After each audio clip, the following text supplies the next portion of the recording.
पानी पानी मोरे बूटा करिया घर आगे से बिस्कोटी में उठा 1 लाख पुत्र 1.25 लाख नाती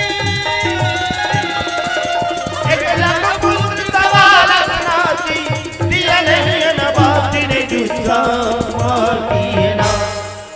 भैया शिव कुमार, हाँ रावण जैसे महाप्रतापी राजा घमंडी राजा घमंड के नाम लेके 10 शीश कट गए, पीठ भुजा कट गए, सोने के लंका जल के राख हो गए। 1 लाख पुत्र 1.25 लाख नाती में होकर घर के डीही में दिया भरैया नहीं बचिस मोर भाई। बड़ा मुश्किल से मानव तन ल पाहन पाहन ये जीवन में अच्छा कर्म अच्छा धर्म करबो करबो तबे ये जीवन है सार्थक होही, सार्थक के मोर भाई। अन्यथा नैया डूबे पर कोई बेरा नहीं। वाह मोर भैया एकरे पर कैसे कहते ये कहते कंचन का यार माटी ये कहते कंचन का यार माटी ये कहते कंचन का यार ये कहते कंचन का यार